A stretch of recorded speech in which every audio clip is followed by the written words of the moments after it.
NDA की अब तक की सबसे बड़ी विजय इस चुनाव में पक्की है दोस्तों। 14 तारीख के बाद आपको मैं कह रहा हूं विजय उत्सव की तैयारी कर लीजिए।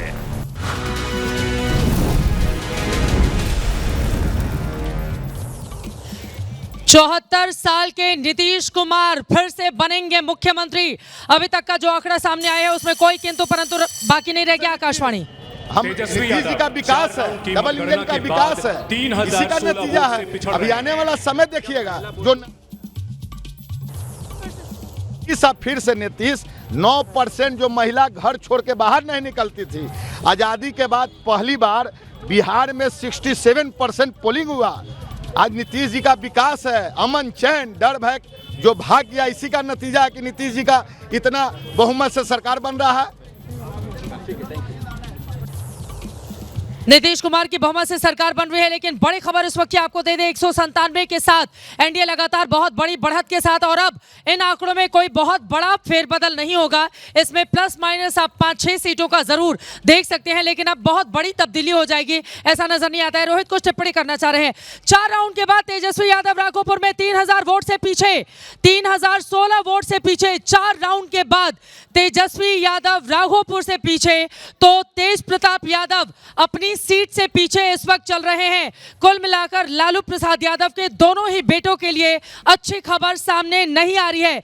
4 राउंड के बाद तेजस्वी यादव राघोपुर में पीछे हो गए हैं। हालांकि मेघा आप कह रही थी कि बहुत लगता नहीं है कि राघोपुर में या तेज प्रताप की अपनी महुआ सीट पर कोई परेशानी होने वाली है। इस बात से तो मैं बहुत सरप्राइज्ड हूँ, क्योंकि ये बिल्कुल नहीं था मामला जब मैं महुआ गई थी। और राघोपुर में मैं समझ सकती हूँ। देखिए, इस बार जिस तरीके के आंकड़े अभी दिख रहे हैं चित्रा, 2-3 चीजें बिल्कुल साफ है। इस बार जो जातीय समीकरण है उससे ऊपर उठ के वोटिंग हुई है। नहीं तो ये तेजस्वी यादव या तेज प्रताप यादव एटलीस्ट अपनी सीट्स तो बचा सकते थे सिर्फ यादवों वोट पर वो भी लगता है उनको नहीं मिला है। इस तरीके के आंकड़े आने का मतलब सिर्फ यही है कि कास्ट लाइंस इस बार काम नहीं चला है। दोनों लालू यादव के दोनों ही बेटे अपनी अपनी सीट से पीछे चल रहे हैं। देखिए, राघोपुर सीट से तो राबड़ी देवी 2010 का चुनाव हार चुकी है। अब भारतीय जनता पार्टी के एक सामान्य कार्यकर्ता सतीश कुमार ने 1300 वोटों से हराया था, तो इसलिए कोई चमत्कार जैसा होने वाला है मुझे नहीं लगता। राघोपुर सीट तेज प्रताप तेजस्वी यादव हार भी सकते हैं। अब महुआ सीट पे हार भी सकते हैं, ऐसा लग रहा है कि जब फाइनल, क्योंकि एक बार उनके परिवार का व्यक्ति हार चुका है, इसलिए ये कहना बिल्कुल असंभव नहीं लग रहा कि तेजस्वी यादव के लिए राघोपुर सीट बहुत सुरक्षित है। 4 राउंड के बाद तेजस्वी राघोपुर से 3016 वोट पीछे है। हम 1.5 साल से चिल्ला रहे हैं कि बिहार में महागठबंधन बुरी तरह पराजित होगा। राघोपुर से राजकुमार तेजस्वी चुनाव हारेंगे। प्रामाणिकता के साथ मैं फिर बोल रहा हूं, तेजस्वी को हारना है।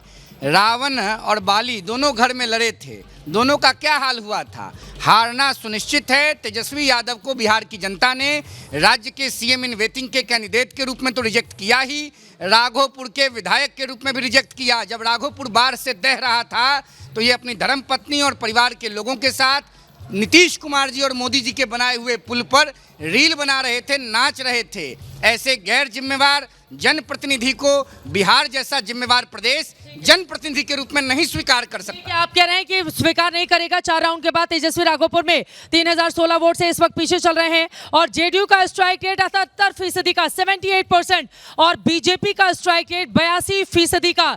नरेंद्र मोदी, उनका चेहरा, उनके कामकाज, डबल इंजन की सरकार, उनकी मेहनत और जिस तरह से ताबड़तोड़ रैलियां उनकी ओर से की गई, वो साफ साफ यहां पर रिफ्लेक्ट हो रहा है। बीजेपी का स्ट्राइक रेट 82%, आरजेडी का 22%। आरजेडी बुरी परफॉर्मेंस करती हुई नजर आ रही है। 4 राउंड के बाद तेजस्वी राघोपुर में 3016 वोट से पीछे। देखिए, बुरी नहीं, दुर्गति हो गई है। और जो आप अभी राकेश शुक्ला जी सही कह रहे थे, राबड़ी देवी को वहां पर हरा चुके हैं वही बीजेपी के उम्मीदवार जो अभी तेजस्वी यादव के खिलाफ लड़ रहे हैं। मुझे याद है बिल्कुल बहुत बड़े कार्यकर्ता नहीं है वो, तो हमने देखा था स्मृति ईरानी जी को भी एक साधारण कार्यकर्ता ने हरा दिया था। बिल्कुल सही बात है। जिस तरीके से अमेठी से एक साधारण कांग्रेस कार्यकर्ता ने स्मृति ईरानी को हराया, उसी तरह से एक ही परिवार के 2 धुरंधरों। गुमान नहीं होना चाहिए, इसका सीधा सा मतलब है, गुमान नहीं होना चाहिए। देखिए, और इसका आकलन मैं आपको बताऊं कि निधि जो हमारी सहयोगी हैं पटना में, उन्होंने डे 1 पे मुझे बता दिया था कि don't be surprised, Tejashwi Yadav की सीट फंसी हुई है, कहीं वो हार ना जाए। और अभी तो ऐसा खतरा दिख रहा है। ये बात तो खुद तेजस्वी यादव को पता होगी ना। कई बार हमने देखा, जैसे राहुल गांधी 2-2 सीटों पर चुनाव लड़ने के लिए चले गए। जिसकी बड़े नेता की सीट अगर फंसी होती है तो वो फिर 2-2 सीटों पर चुनाव लड़ लेता है। ये काम क्यों नहीं किया? देखिए चित्रा, हाँ, ये एक सवाल ज़रूर उठता है, लेकिन जो आप कह रही हैं कि उनको एहसास रहा होगा, मुझे तो लगता है पूरे नतीजों का भी एहसास रहा होगा। मैं फिर से दोहराता हूँ, सुबह भी मैंने कहा था, आखिर क्या वजह है कि तेजस्वी यादव को जब तक खुद मुख्यमंत्री का चेहरा डिक्लेयर नहीं किया गया, तब तक वो प्रचार में, आप बताइए मुझे किसके नॉमिनेशन में गए थे तेजस्वी यादव? कहीं ना कहीं तो इस बात का एहसास। मैं इस बात से बिल्कुल सहमत हूं। अगर आप भारतीय जनता पार्टी, जेडीयू या चिराग पासवान या फिर इधर वाले जो एनडीए के लोग हैं, उनसे मेहनत की तुलना अगर आप करेंगे महागठबंधन के लोगों को, तो फिर वहां पर आपको बहुत बड़ी कमी दिखाई देगी। और एक परिवार की कलह को मत भूलिए, भाई बहन का झगड़ा भी खुल करके सामने आया था संजय यादव को लेकर के, उसकी भी तो मैसेजिंग होती है ना। तो जब आप परिवार में ही फूट है और जो मुख्य चेहरा है वो चुनाव प्रचार में खुल करके निकल नहीं रहा है, कांग्रेस के साथ अलायंस में आप फ्रेंडली फाइट कर रहे हैं, आखिरी समय तक ये तय नहीं हो रहा है। आपको याद है आखिरी समय तक ये तय नहीं हुआ था चित्रा कि कौन कितनी सीटें लड़ेगा। तो इतना कंफ्यूजन है, तो आप लोगों को जाकर के समझाएंगे क्या, कन्विंस कैसे करेंगे? और कौन है आपके सामने?